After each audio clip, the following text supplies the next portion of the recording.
At the table this morning, I've been joined by a lady and two gentlemen who are experts in this field, and they'll be sharing some few thoughts with us. I'll start with the lady because women, and she is the president-elect of the Association of Spouses of Heads of Missions, Mrs. Naomi Suzuki Mokizuki.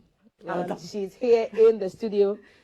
Good morning. Good morning to you. I wanted to say good morning in Japanese, but Ohio. Ohio, yes. So, Ohio. Ohio. How are you? I'm fine, thank you. Great, and thank you for joining us. She's here with her team right next to me, Julius Jason Boche, a representative from the Institute of Environment and Sanitation Studies, IESS, at the University of Ghana, Legon. They are a part of a team who are embarking on an agenda to achieve Sustainable Development Goal 6 on water and sanitation. So, Julius, thank you for joining us. We'll just call you JJ because Julius Jason. That works. That works very well. That's fine. Okay, and right at the far end, Malik Mino Herrera, environmentalist, waste segregation and composting movement, and this man has posed to.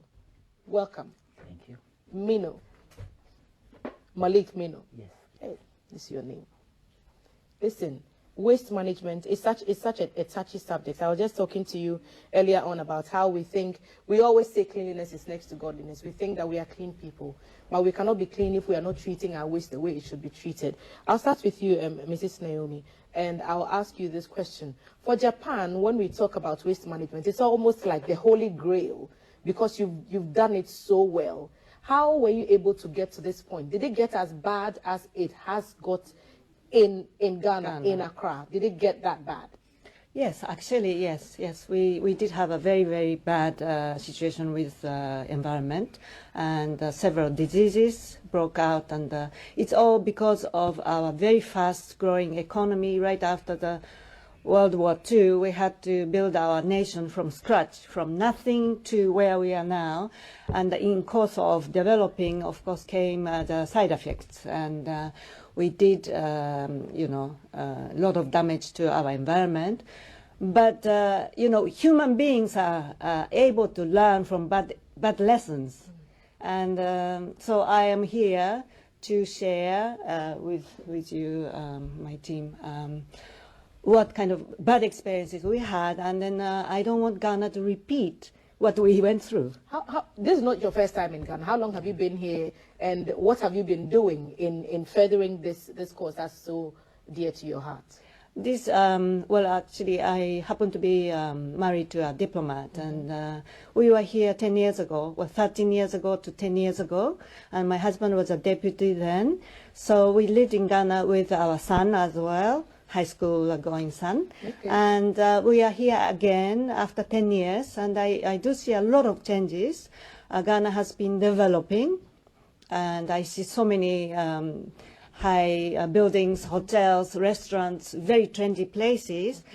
So that is the surface of Ghana with beautiful development. But together with it has brought about a lot of environmental issues. And I'm here because of my husband, but part of my heart really belongs to Ghana. I love Ghana so much.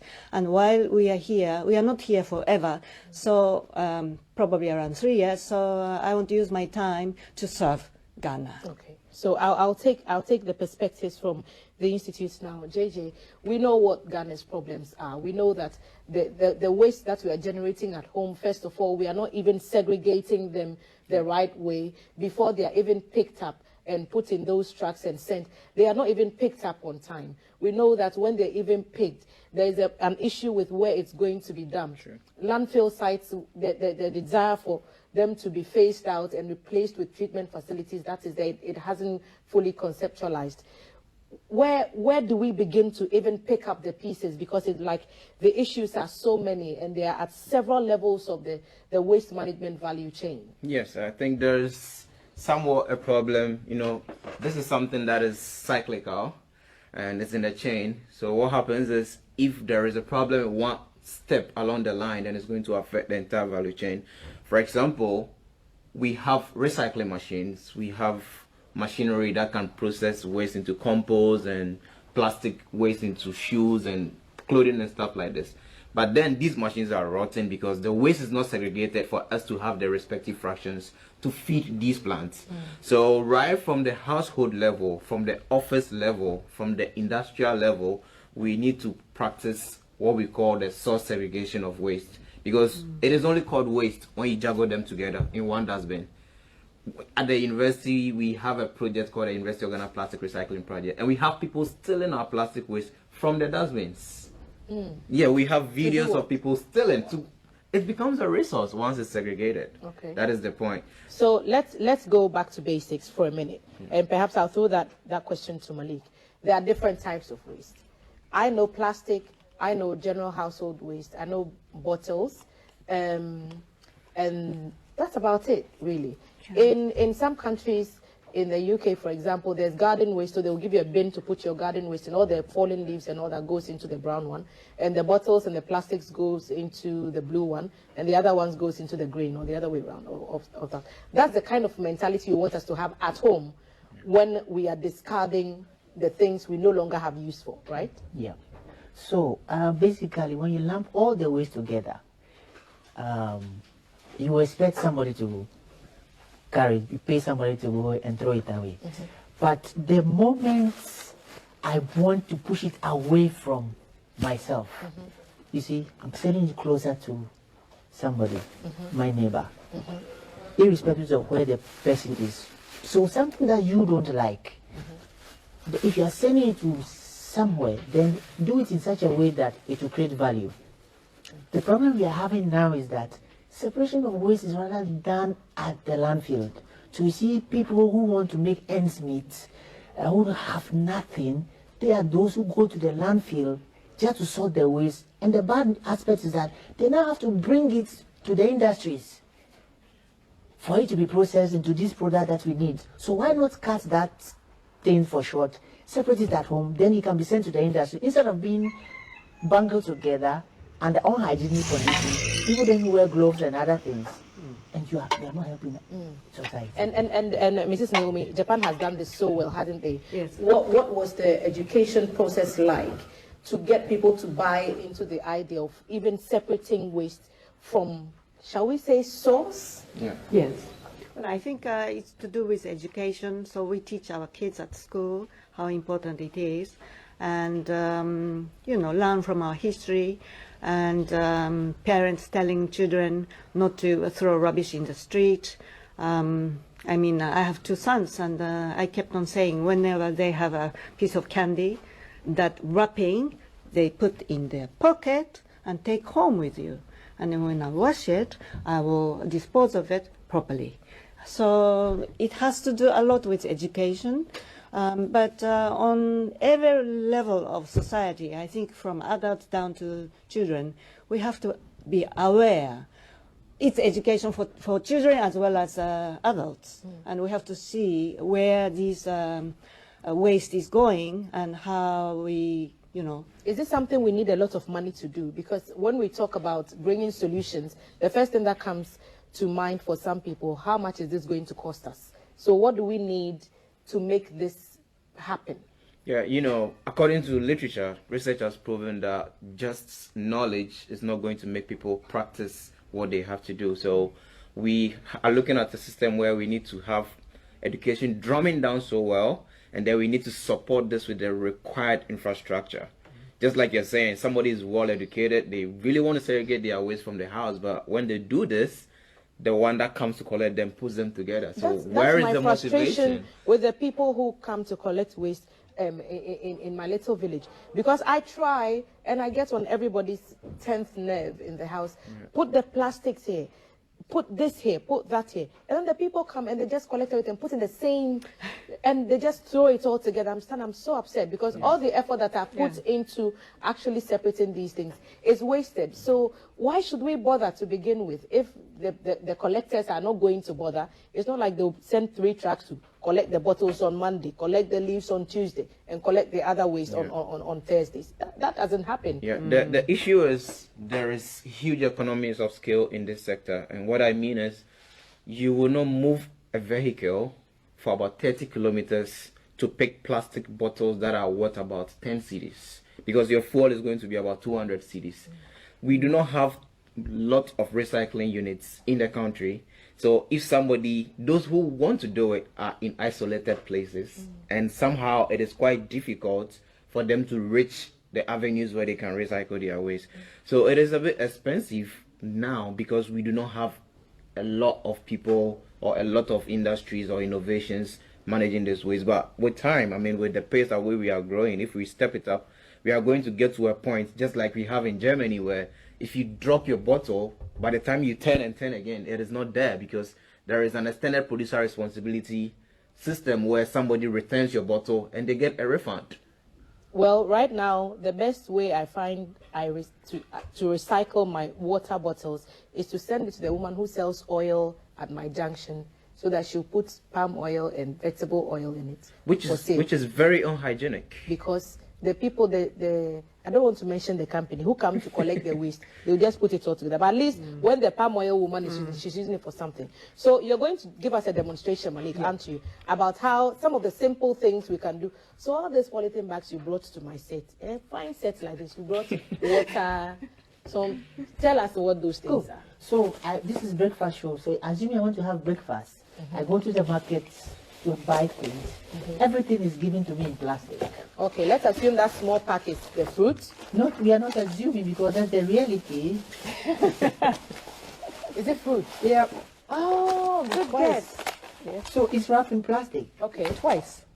Twice. Please hold it for me. I get the fruit. It's wrapped in plastic. Oh, Sorry. uh-oh. Please keep the numbers. Okay, that's 3. I buy Tom Brown. It's wrapped in plastic. Okay, Or that's 5.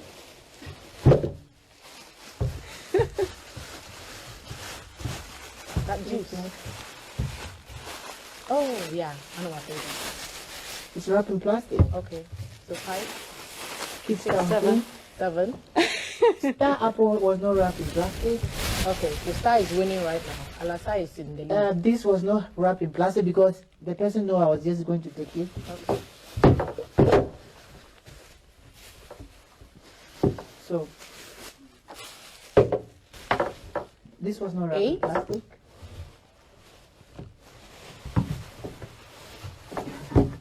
Surprising thing, I want to drink water. Okay. Sachet, plastic. Also in a bag. Yeah. That's 9. 9. Yeah. Finally, I want to chew maize. Okay. 10. Good. So, at the end of the day,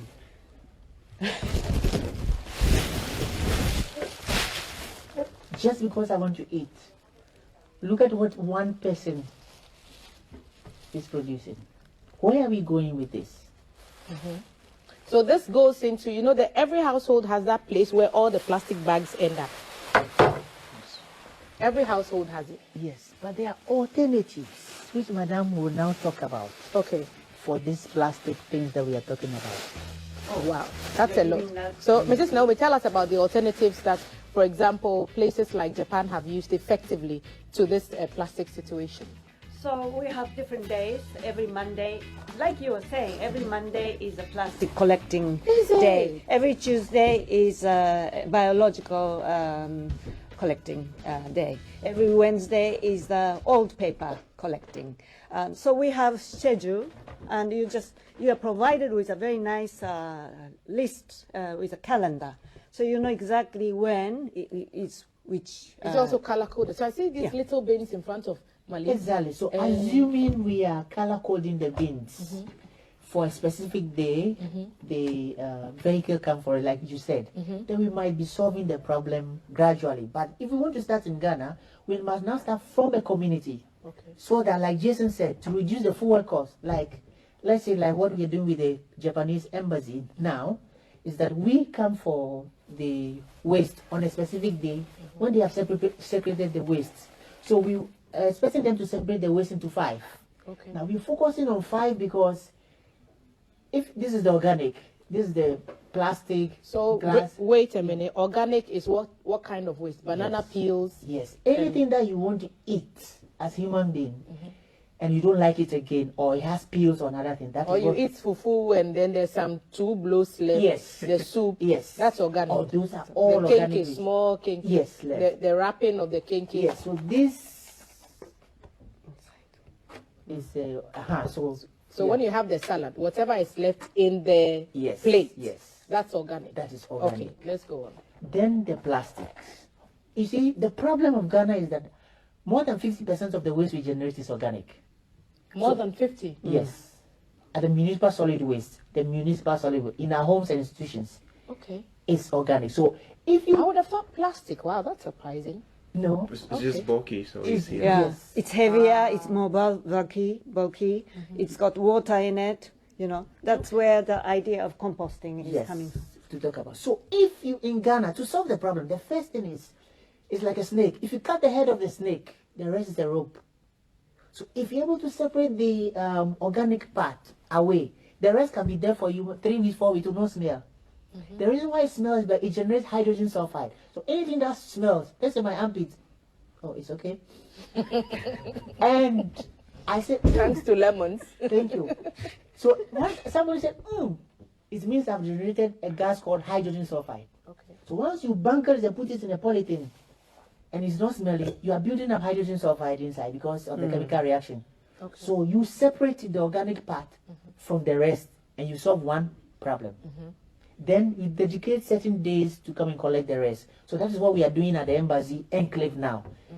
1, to solve the problem. 2, to tell the government that the foreign missions are practicing what they preach. So what are we also going to do to improve the sanitation situation? Okay, so this, I actually wrote it down because it was a mindful. Malik is going to demonstrate how to compost at home using the Queen of Compost stack system, aka Loritai, and something down there that's for digging. And Malik, Yeah. what's going on? What's happening here? Yes, but I quickly, before I want to touch Run down, there. yes, I want Madam to talk about the alternative for all these plastics that she has. Okay. Because that's very helpful. Okay, To solve alternative uses Yes. of the plastic that's Yeah, the been plastic discarded bag that has properly. been yeah. Okay, Mrs. Naomi, let's hear you. So So these they- were made from waste products? They are made from recycled material. Our old clothing, you can see the wheat sacks, Okay. and they are even very beautiful, Yes, I'm aesthetically. And I take them as souvenirs back to Japan because you can see the product Products of of Ghana. Ghana, you know. It's very, very beautiful. Okay. And but my favorite one is this one because it's made of gentlemen's shorts.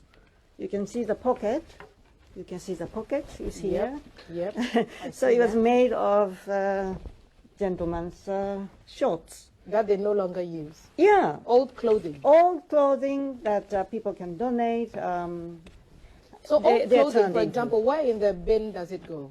Good. Because it's not compost Good. and it's not plastic. Good. So, like we said, if you separate all the waste into 5, then the last one will be the general and mixed waste. So the shoe and the rest that you don't like, that one now goes to the landfill. That will be the final burial ground for the things you don't like again. But the recyclables, which is the cans, aluminium cans, the plastics, yes, Glass bottles. the glass bottles, The and takeaway pack. the takeaway packs. No, the takeaway packs will end up at the landfill. Okay. But I'm talking of the recyclables, these ones. Yeah. The ones they come and steal from Jason's bin. Exactly. Forgive me, Jason, for what happened to you. People are stealing your waste. Yes. So these ones have value. You don't have to Papers too. and papers. Sorry. So you don't have to add this one to all the waste. Send it to the landfill for children and those who don't have money and the rest to now go and pick it and send it to the factories because there is now monetary value in it. Okay. Yeah. You want to add Yeah, I wanna something? add, usually, before we start the segregation acts, we do waste characterization. For Okay. example, along the roadsides, you do not expect so much organic waste. You would expect people to be taking water, beverages, and snacks and stuff like this. So then you provide dustbins that are going to collect these fractions. If it's about a restaurant, then we know what kind of waste. So we usually Like a do waste compost? characterization, Okay. and then based on that, we know what fractions we have to segregate. But as an institute, what level of engagements are you having with policymakers? Because those who can actually effect change are those that can actualize the vision? It's all nice and good to have these studies and all these reports, but how is it being rolled out in the life of the ordinary student Ghanaian man on the street? We are a research institute. Usually you have the industry wanting to do something, but they do not know how, or they do not know the implications. So our work is, we are a research institute, so we research on the possibilities. Like I have said, we have done compost from market waste. We know that if we are to classify the market into food products and other products, it will be easier to actually get the organic waste from the fruits and vegetables that we can compost. We also know how we can recycle plastic waste from the household level and an institution level. We are working with some schools. We are working with the general university environment, and even the institutions that call. We have a hospital that calls that we have plastic waste that we want to recycle. So we are also working with the government institutes, for example, EPA like this. We work with the ministries. It's a symbiotic relationship where we do the research, come up with findings, and then we share, which is going to translate into policies and programs. Yeah, how about speaking to, for example, the Ministry of Education, because Madame mentioned teaching children at a young age how to segregate waste, so that if the education, they get the education in schools, and you provide these color codes for the children in schools and educate them on putting what where, they have the knowledge, they can then take them home. Because I remember when I was a child and I would go to school and the teacher would teach me something. If I came home and my mom was not doing the same thing, I said, teacher, teacher said you don't do it that way. Absolutely. So how about taking it from the mouths of the babes and sucklings and then growing it to workplaces and then bringing GBC on board, one institution, bringing the colors again, encouraging staff to put this where, and then we take it from there. Absolutely. I mean, this engagement is already ongoing. As of now, we have a national waste management policy for plastics, and in the policy, I think the focal point 4 stipulates that there should be waste education in all levels of education in the country.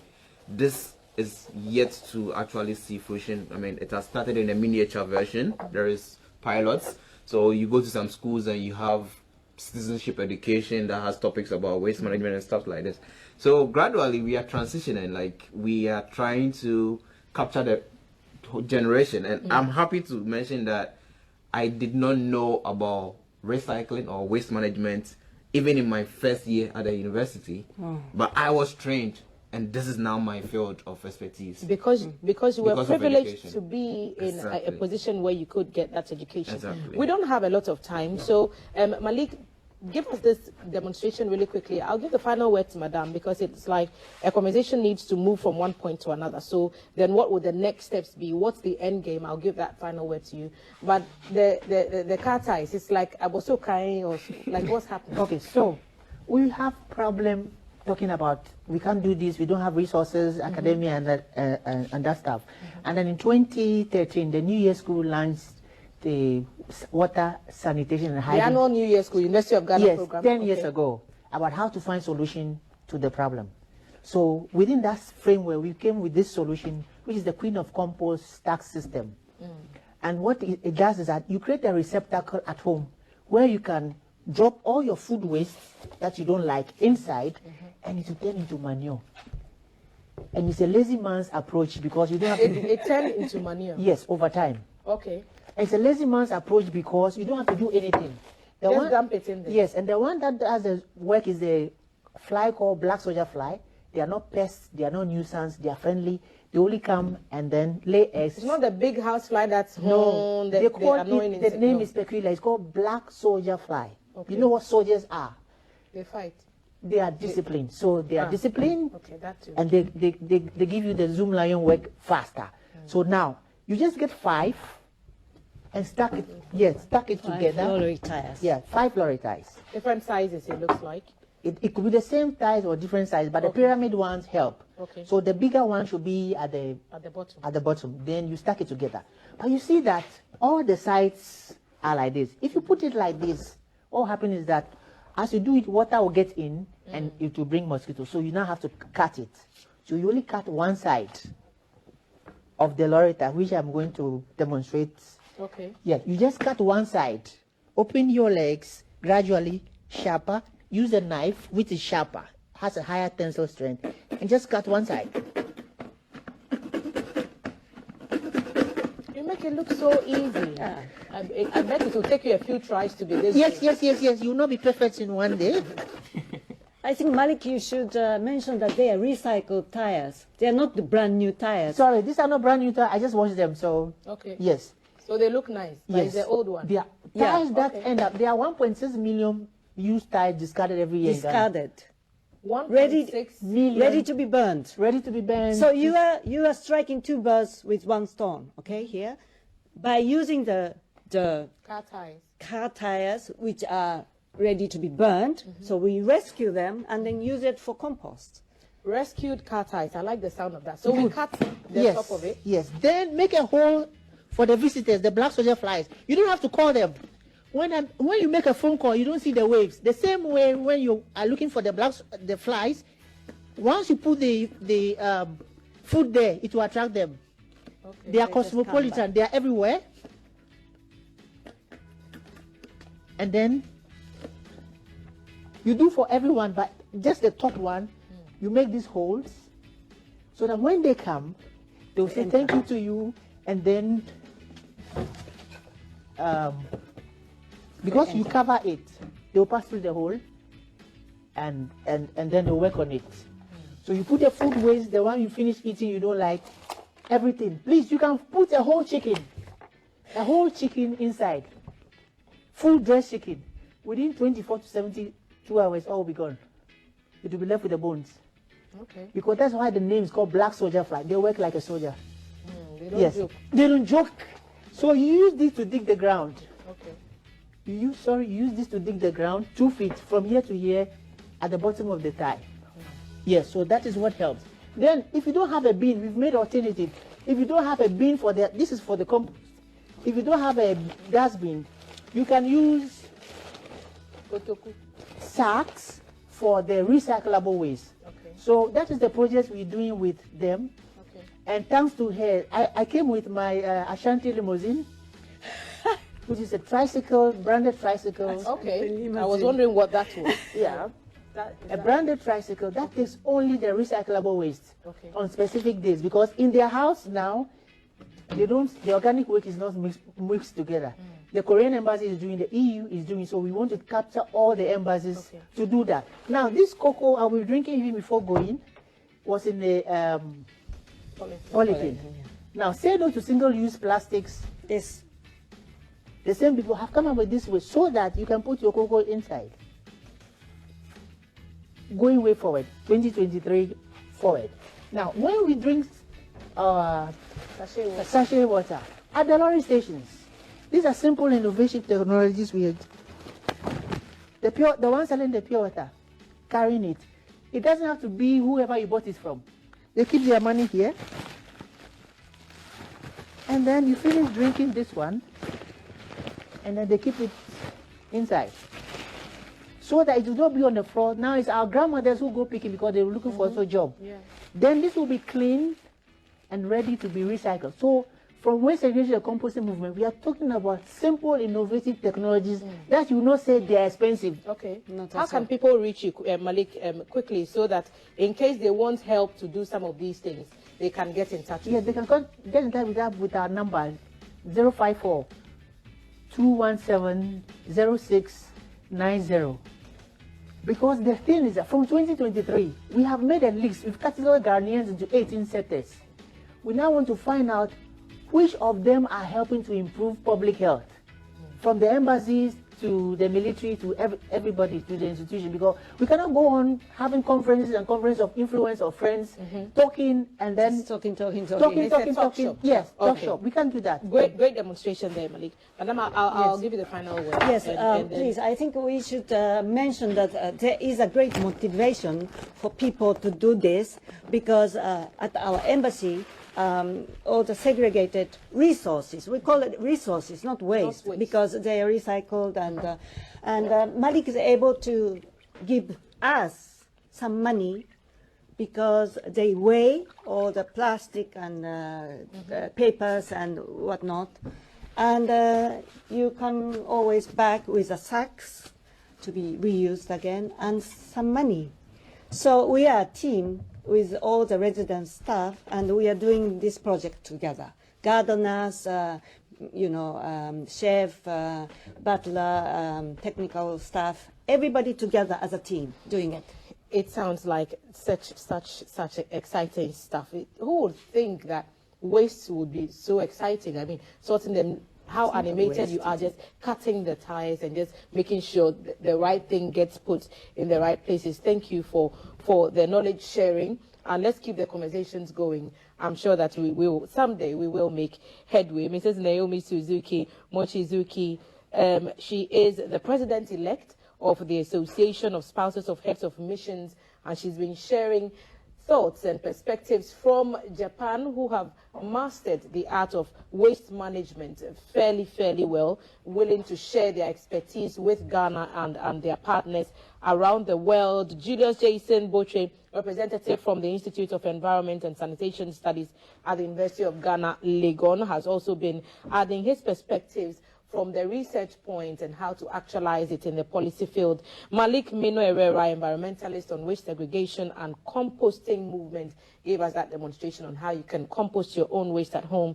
Ladies and gentlemen, thank you so much for sharing a part of your morning with us. My life is certainly better for it. I'm sure the viewers are also similarly educated.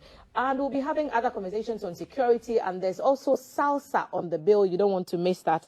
Let me quickly announce the winners for our cheesy contest, though, because 9 is come and gone, and our electoral commissioner has given his verdict. So the winner for this morning on our platform, Kolongo City, at Kolongo City is your name. 172 games is what you told us, and that's the answer to our cheesy question. 172 goals was the answer that we were looking for on Twitter. On the Instagram platform, Ya Dewa was our winner.